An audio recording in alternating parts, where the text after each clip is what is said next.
ನಮಸ್ಕಾರ ವೀಕ್ಷಕರೇ, ಎಲ್ಲರಿಗೂ ಸ್ವಾಗತ. ವೀಕ್ಷಕರೇ, ನಾನು ನಿಮ್ಮ ಸಂದೀಪ್ ಗೌಡ. ವೀಕ್ಷಕರೇ, ಈ ವಿಡಿಯೋದಲ್ಲಿ ನಮ್ಮ ಬೆಂಗಳೂರಲ್ಲಿರುವಂತಹ ಕಾಶಿ ವಿಶ್ವನಾಥ ಟೆಂಪಲ್ಲು, ಅಂದರೆ ಈ ಟೆಂಪಲ್ಲು ತುಂಬ ಪ್ರಾಚೀನವಾದ ಹಳೆಯವಾದ ಟೆಂಪಲ್ಲು ವೀಕ್ಷಕರೇ.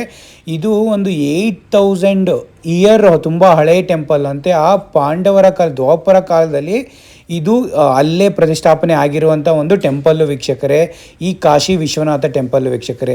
ಈ ಟೆಂಪಲ್ಲು ತುಂಬಾ ವಿಶೇಷತೆ ಇದೆ ವೀಕ್ಷಕರೇ. ಇಲ್ಲಿ ನೀವು ತುಂಬ ದೇವಾಲಯಗಳನ್ನು ನೋಡ್ಬೋದು, ಕಲ್ಯಾಣಿ ಕೂಡ ನೋಡ್ಬೋದು, ಇಲ್ಲಿ ಗಂಗೆ ಸ್ನಾನ ಕೂಡ ಮಾಡಿಸ್ತಾರೆ, ಮತ್ತು ತುಂಬ ಪೂಜಾ ವಿಧಾನಗಳು ಕೂಡ ಇದ್ದಾವೆ ವೀಕ್ಷಕರೇ. ಅದ್ರ ಬಗ್ಗೆ ಪ್ರತಿಯೊಂದು ಡೀಟೇಲ್ಸ್ಗಳನ್ನ ತಿಳಿಸ್ಕೊಳ್ತಾ ಹೋಗೋಣ ವೀಕ್ಷಕರೇ.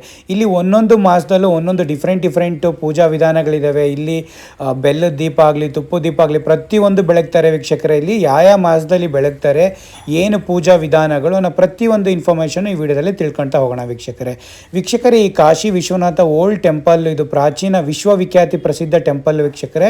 ಇದು ಇರೋದು ನಿಮಗೆ ಅಟ್ಲೂರ್ ಲೇಔಟ್ ಅಂತ, ಅದು ಯಲಹಂಕ ನ್ಯೂ ಟೌನಲ್ಲಿ ಬರುತ್ತೆ. ನಿಮಗೆ ಯಲಹಂಕ ನ್ಯೂ ಟೌನ್ ಬಸ್ ಸ್ಟ್ಯಾಂಡಿಂದ ಒಂದು 2 ಕಿಲೋಮೀಟರ್ಸ್ ಆಗುತ್ತೆ. ನೀವೇನಾದ್ರು ಓಲ್ಡ್ ಟೌನ್, ಯಲಹಂಕ ಓಲ್ಡ್ ಟೌನಿಂದ ಬರ್ತಿದ್ದೀರ ಅಂದರೆ ಅಲ್ಲಿಂದ ಒಂದು 4 ಕಿಲೋಮೀಟರ್ ಆಗುತ್ತೆ ವೀಕ್ಷಕರೇ. ಹೆಬ್ಬಾಳಿಂದ ಅಂದರೆ ನಿಮಗೊಂದು 8 ಕಿಲೋಮೀಟ್ರ್ ಆಗ್ಬೋದು ವೀಕ್ಷಕರೇ. ಯಾರೇ ಬರೋದಿದ್ರು ಈ ಟೆಂಪಲಿಗೆ ನೀವು ಮ್ಯಾಪ್ ಹಾಕ್ಕೊಂಡು ಬರ್ಬೋದು ವೀಕ್ಷಕರೇ. ಅಲ್ಲಿಗೆ ಕರೆಕ್ಟಾಗಿ ತಗೊಳೋಗಿ ಬಿಡುತ್ತೆ ವೀಕ್ಷಕರೇ. ನಾವು ರೀಸೆಂಟಾಗಿ ಹೋಗಿದ್ರಿಂದ ಅದರದ್ದೆಲ್ಲ ಪ್ರತಿಯೊಂದು ಸ್ಮಾಲ್ ಕ್ಯಾಪ್ಚರ್ ಮಾಡ್ಕೊಂಡು ಬಂದಿದ್ದೆ. ಪ್ರತಿಯೊಬ್ಬರು ತಿಳಿಸೋಣ ಹೇಗಿದೆ ಇದು ಅಂತ ತೋರಿಸೋಣ ಅಂತ. ಜಾಗ ತುಂಬ ಚೆನ್ನಾಗಿದೆ. ಅದು ನೋಡಿರೇ ವೈಬು, ತುಂಬ ಹಳೆಯ ಟೆಂಪಲ್ಲು ಅಂತ ಗೊತ್ತಾಗುತ್ತೆ ವೀಕ್ಷಕರೇ. ಆ ಮರಗಳೇ ಎಷ್ಟೋ ವರ್ಷದ ಒಂದು 50, 60, 100 ವರ್ಷದ ಮರಗಳೇ ಇದ್ದಾವೆ ವೀಕ್ಷಕರೇ. ಆ ಅರಳಿ ಮರ ಆಗಲಿ ಅವೆಲ್ಲ ನೋಡಿದರೆ ಆ ಫೀಲ್ ಬರುತ್ತೆ, ತುಂಬ ಪ್ರಾಚೀನ ಇದ್ದದ್ದು ಅಂತ. ಮತ್ತು ನೀವು ಆ ಶಿವಲಿಂಗ ನೋಡಬೇಕು ವೀಕ್ಷಕರೇ. ಶಿವಲಿಂಗ ನೋಡಿದರೆ ಒಂಥರ ಇದು ರೋಮಾಂಚನವಾಗುತ್ತೆ ವೀಕ್ಷಕರೇ. ಅಷ್ಟು ಒಂಥರ ಪ್ರಜ್ವಲಿಸ್ತೈತೆ ಆ ಶಿವಲಿಂಗ, ಅಷ್ಟು ಚೆನ್ನಾಗಿದೆ ಅದು. ಇನ್ನೊಂದು ಏನಂದರೆ, ಈ ರಥಸಪ್ತಮಿ ಟು ಮಹಾಶಿವರಾತ್ರಿ ಟೈಮಲ್ಲಿ ವೀಕ್ಷಕರೇ, ಈ ಸೂರ್ಯನ ಸನ್ಲೈಟು ಡೈರೆಕ್ಟಾಗಿ ಶಿವಲಿಂಗಕ್ಕೆ ಬೀಳುತ್ತಂತೆ ವೀಕ್ಷಕರೇ. ಆ ಟೈಮಲ್ಲೇ ಈ ಥರ ಕನ್ಸ್ಟ್ರಕ್ಟ್ ಮಾಡಿದ್ದಾರೆ ಅದನ್ನೆಲ್ಲ, ಶಿವಲಿಂಗಂದೆಲ್ಲ ನೋಡ್ಕೊಳ್ಳಿ, ಅಷ್ಟು ಚೆನ್ನಾಗಿದೆ. ಅದನ್ನು ನೋಡೋಕ್ಕೇ ಹೋಗಬೇಕು ವೀಕ್ಷಕರೇ. ಮತ್ತು ಇಲ್ಲೂ ಕೂಡ ಇನ್ನೊಂದು ವಿಶೇಷತೆ ಏನಂದರೆ ವೀಕ್ಷಕರೇ, ಇಲ್ಲಿ ಗಂಗೆ ಸ್ನಾನ ಅಂದರೆ ಅಭಿಷೇಕ, ಶಿವನಿಗೆ ವಿಶ್ವನಾಥನಿಗೆ ಅಭಿಷೇಕ ಮಾಡಿದ ತೀರ್ಥದಿಂದ ಕೂಡ ಪ್ರತಿಯೊಬ್ಬರಿಗೂ ಸ್ನಾನ. ಅಂದರೆ ಆ ಮೂರ್ತಿನ, ಶಿವಂದು ಮೂರ್ತಿನ ತಲೆ ಮೇಲೆ ಇಟ್ಬಿಟ್ಟು ಅಲ್ಲಿ ಗಂಗೆ ಸ್ನಾನ ಥರ ಮಾಡೋ ಥರ ಹೋಯ್ತಾರೆ ಪ್ರತಿಯೊಬ್ಬರಿಗೂ ವೀಕ್ಷಕರೇ.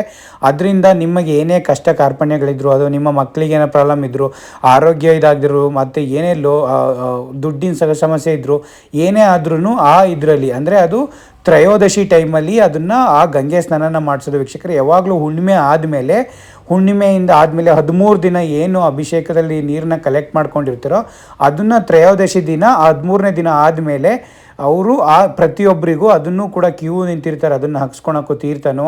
ಪ್ರತಿಯೊಬ್ಬರು ಏನೇ ಕಷ್ಟಗಳಿದ್ರೂ, ಅವ್ರಿಗೆ ಏನೇ ಇದ್ರೂ ಅಲ್ಲಿಗೆ ಬಂದು ಆ ತೀರ್ಥ ಹಾಕ್ಸ್ಕೊಂಡ್ರೆ ಕಾಶಿ ವಿಶ್ವನಾಥನ ತೀರ್ಥನೇ ಹಾಕ್ಸ್ಕೊಂಡಂಗೆ ಆಗುತ್ತಂತೆ ವೀಕ್ಷಕರೇ.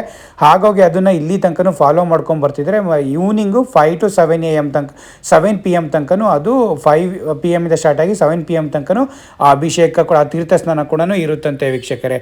ಹಾಗಾಗಿ ಇದು ತುಂಬಾ ವಿಶೇಷ ಟೆಂಪಲ್ ಕೂಡ ಆಗಿರೋದ್ರಿಂದ ಪ್ರತಿಯೊಬ್ಬರು ವಿಸಿಟ್ ಮಾಡಿ. ಇಲ್ಲಿ ತುಂಬಾ ಟೆಂಪಲ್ ಇದೆ ವೀಕ್ಷಕರೇ. ಮೇನ್ ಟೆಂಪಲ್ ಒಳಗೆ ನಿಮಗೆ ಇದು ಅನ್ನಪೂರ್ಣೇಶ್ವರಿನೂ ಕೂಡ ನೀವು ನೋಡ್ಬೋದು. ಪಕ್ಕದಲ್ಲಿ ನಿಮಗೆ ನಾಗ ಪ್ರತಿಷ್ಠಾಪನೆ ಮಾಡಿದ್ದಾರೆ, ಅರಳಿ ಮರದ ಪಕ್ಕದಲ್ಲೆಲ್ಲವ. ಅದ್ರ ಪಕ್ಕದಲ್ಲಿ ಕೈವಾರ ತಾತ ಇದು ಒಂದು ಟೆಂಪಲ್ ಇದೆ. ಇನ್ನೊಂದು ಪಕ್ಕದಲ್ಲಿ ಮುನೇಶ್ವರ ಸ್ವಾಮಿ ಟೆಂಪಲ್ಲು ಕೂಡ ಇದೆ. ಅದ್ರ ಪಕ್ಕದಲ್ಲಿ ಸಫಲ ದೇವಿನ ಇನ್ನೊಂದು ದೇವಸ್ಥಾನ ಕೂಡ ಇದೆ ವೀಕ್ಷಕರೇ. ಹಾಗಾಗಿ ಅಲ್ಲಿಗೆ ಹೋದರೆ ನಿಮಗೆ ಬೇಜಾರೇ ಆಗಲ್ಲ ವೀಕ್ಷಕರೇ. ಮತ್ತು ನಿಮಗೆ ಅನ್ನದಾಸೋಹನೂ ಕೂಡ, ಪ್ರಸಾದನೂ ಕೂಡ ಅಲ್ಲೇ ಕೊಡ್ತಾರೆ ವೀಕ್ಷಕರೇ. ಹಾಗಾಗಿ ಪ್ರತಿಯೊಬ್ಬರು ಹೋಗಿ ವೀಕ್ಷಣೆ ಮಾಡಿ ವೀಕ್ಷಕರೇ.